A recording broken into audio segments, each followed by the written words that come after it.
திவ்ய தரிசனம் நேர்களுக்கு எங்கள் அன்பார்ந்த நமஸ்காரங்கள்.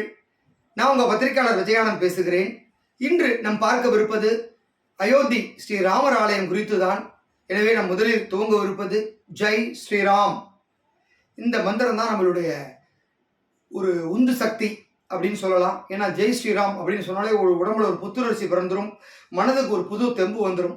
அப்படிப்பட்ட இந்த சக்தி படைத்த அந்த ராமருடைய ஆலயமானது நமது இந்தியா முழுவதும் பெருமை சேர்க்கும் வகையில் கட்டப்பட்டுள்ளது. அந்த கோவிலோட சிறப்பு குறித்தும் அது வந்த விதம் குறித்தும் தான் இன்னைக்கு வீடியோவில் பார்க்க போகிறோம். வாங்க.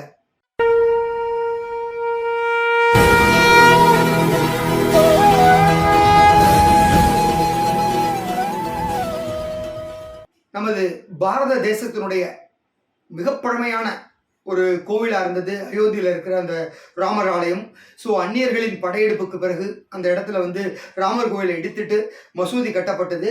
அந்த மசூதி கட்டப்பட்டு அப்புறம் 90கள் அந்த மசூதி இடிக்கப்பட்டு ராமர் கோவில் கட்டணும்னு சொல்லி ரொம்ப நாள் எல்லாருடைய இந்துக்களுடைய விருப்பமாக இருந்தது. ஸோ பல போராட்டங்கள், பல உயிரிழப்புகள், வழக்கு, நீதிமன்றம் என எல்லாத்தையும் முடித்து ஒரு வழியாக உச்சநீதிமன்றம் அங்கே ராமர் கோவில் கட்டுறதுக்கான அனுமதியை கொடுத்தாங்க. உடனே அங்கே ஒரு ட்ரஸ்ட்டு அமைக்கப்பட்டு அந்த ட்ரஸ்ட்டு அந்த நிலத்தில் புதிய கோவில் கட்டுறதுக்கான பணியெல்லாம் தொடங்கினாங்க. இந்த பணிகள் ரொம்ப நாளாக நடந்து ஒரு வழியாக இப்போ அந்த முடிவுக்கு வந்திருக்கிறது. வரும் 22ஆம் தேதி திங்கட்கிழமை அன்று அந்த கோவில் கட்டப்பட்ட இடத்திலுடைய ஒரு ராமருடைய விக்கிரகம் அந்த பிராண பிரதிஷ்டை செய்யப்படுகிறது. அதாவது குழந்தை ரூபத்தில் இருக்கிற ராமர் சிலை அங்கே நிறுவப்பட உள்ளது. அதுதான் பெரிய ஹைலைட்டு. ஏன்னா அதுவே ராம ஜென்ம பூமி, அதாவது ராமர் பிறந்த ஊர் அயோத்தி மாநகரம். அந்த இடத்துல அந்த சிலை நிறுவனங்கிறது ஒரு முக்கியமான நிகழ்வு. இந்த ஒரு முக்கியமான ஒரு கோவிலை கட்டுறதுக்கு பெருமா உழைத்தது அப்படின்னாக்க அதை கட்டி இன்னைக்கு இந்த ஒரு நிலைக்கு கொண்டு சேர்த்தவர் அப்படின்னா அது நம்ம பாரத பிரதமர் நரேந்திர மோடி அப்படின்னு தான் சொல்லணும். ஏன்னா அவ்வளவு ஒரு பெரிய முயற்சி எடுத்து அவர் சொன்ன வாக்குறுதியை காப்பாற்றி இன்னைக்கு எந்த விதமான யார் மனதையும் புண்படுத்தாம எந்த ஒரு சச்சரவுகளும் இல்லாம அழகாக கொண்டு இந்த அளவில் நிப்பாட்டியிருக்காரு. ஸோ இந்த மாதிரி ஒரு நேரத்தில் அங்கே ராமர் கோவில் அமைகிறதுங்கிறது உண்மையிலே நம்மளாம் பெரிய பாக்கியம் பண்ணியிருக்கோம் அப்படின்னு தான் சொல்லணும். ஏன்னா மகாபுருஷர் ஏகபத்தினி விரதர் ஸ்ரீராமர் அவருடைய ஆலயம் கட்டப்படுகின்ற ஆலயம் பிராண பிரதிஷ்டை செய்யப்படுகின்ற அந்த ஒரு நிலையில நம்மளாம் இருக்கோம் அப்படிங்கிறதே ஒரு பெருமை தான். நமக்கெல்லாம் அவ்வளவு ஒரு பெரிய புண்ணியம். இந்த ஒரு புண்ணிய காரியத்தில் நம்மளும் சேர்ந்துக்கணும். அதுக்கு நம்மளால என்ன பண்ண போகிறோம் அப்படிங்கிறதான் பார்க்க போகிறோம். என்னன்னா ராமர் அப்படின்னாலே ஒரு நிலையான ஆட்சி, மக்களுக்கு பிடித்த ஆட்சி, ராமர் ஆட்சி தான் சிறந்த ராஜ்யம் அப்படின்னு சொல்லப்பட்டிருக்கு. ஏன்னா அப்படி ஒரு மக்களுடைய விருப்பத்திற்கேற்ப ஆட்சி பண்ணவர். 100%ல 99% ராமர் ஆட்சி தான் சிறந்தது அப்படின்னாங்க. ஒரே ஒரு %, ஒரே ஒரு துணி துவைக்கிற வெண்ணான் சின்ன ஆட்சியில குறை சொன்னாங்கிறதுக்காக அதையும் சரி பண்ணி நினைச்சவர் ஸ்ரீ ராமபிரான். ஒரு பிறந்த ஊர்ல அவருக்காக எழுப்பப்பட்ட அந்த கோவில், அதோட ஒரு திறப்பு விழா அப்படிங்கிறப்ப உண்மையிலே மனசுக்குள்ள ஒரு பெரிய சந்தோஷம். பகவான் ஸ்ரீ ராமருக்கு இந்த கோவில் கட்டப்பட்டிருக்கு. இந்த அழைப்புதல் முக்கியமான எல்லாருக்கும் கொடுத்துட்டு வராங்க.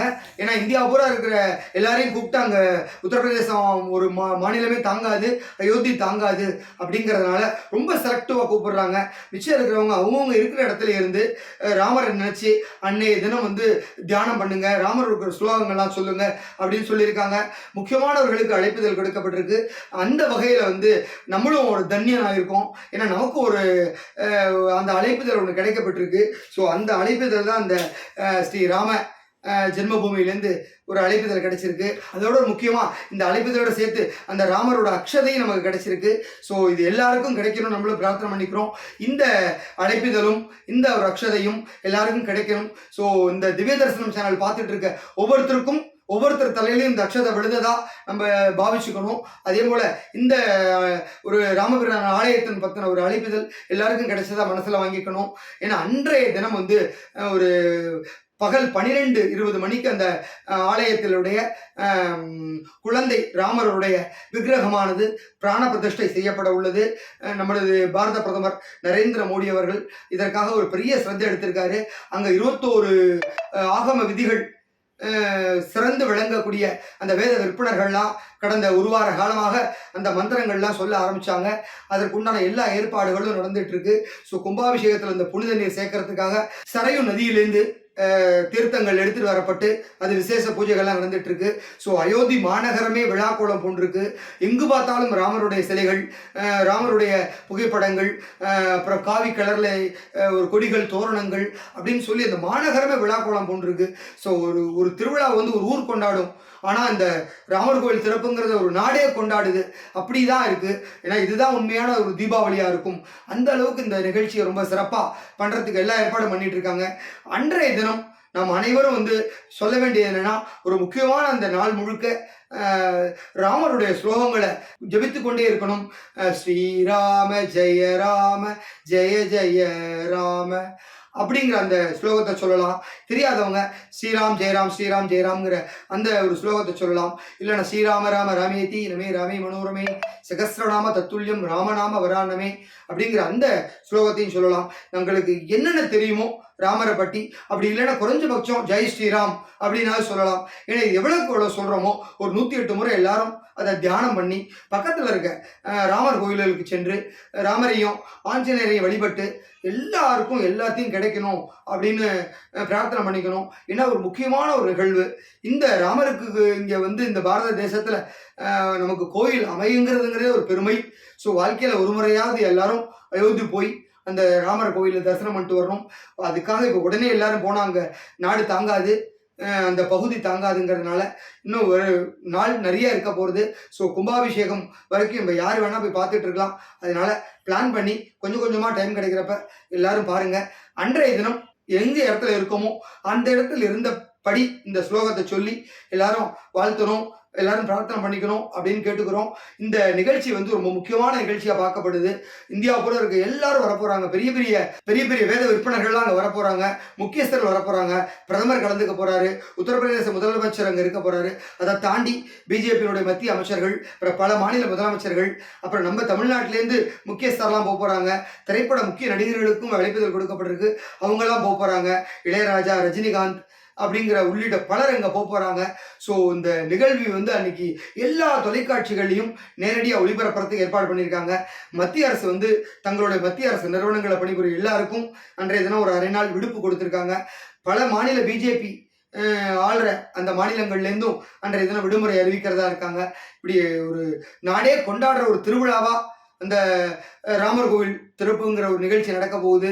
ஸோ ராம ஜென்ம பூமியில் அந்த ராமபிரானுக்கு ஒரு ஆலய கட்டப்பட்டு அதில் அந்த சிலை பிரதிஷ்டை பண்ணுறதுங்கிறது ரொம்ப முக்கியமான விஷயம். ஸோ அந்த நிகழ்வை நம்ம எல்லாம் கண்டு கழிக்க போகிறோம். அதை எல்லாரையும் பிரார்த்தனை பண்ணிட்டு நம்ம ஒவ்வொருத்தரும் நம்ம இடத்துல இருந்தபடியே அந்த ராமபிரானை எண்ணி எல்லாருக்கும் எல்லாம் கிடைக்கணும். லோகசேமம் சுகினோ பவந்து அப்படின்னு சொல்லி பிரார்த்தனை பண்ணிக்கிறது. அதே போல் அன்றைய தினம் அந்த மாலை சூரிய அஸ்தமனத்தின் பொழுது எல்லாரும் எப்படி கார்த்திகை தீபத்துக்கு விழும்புள்ள விளக்கு ஏற்றுவோமோ அது மாதிரி விளக்குகள் ஏற்ற சொல்லியிருக்காங்க. முடிஞ்ச அளவு விளக்கு ஏற்றுங்க, முடியாதவங்க ஒரு 5 விளக்கு ஏற்றுங்க. அது அத்தனையுமே நமக்கு வந்து பதிலுக்கு பதில் ஒரு அந்த தெய்வத்தினுடைய அந்த ராமரனுடைய அனுகிரகமாக நமக்கு கிடைக்க போகுது.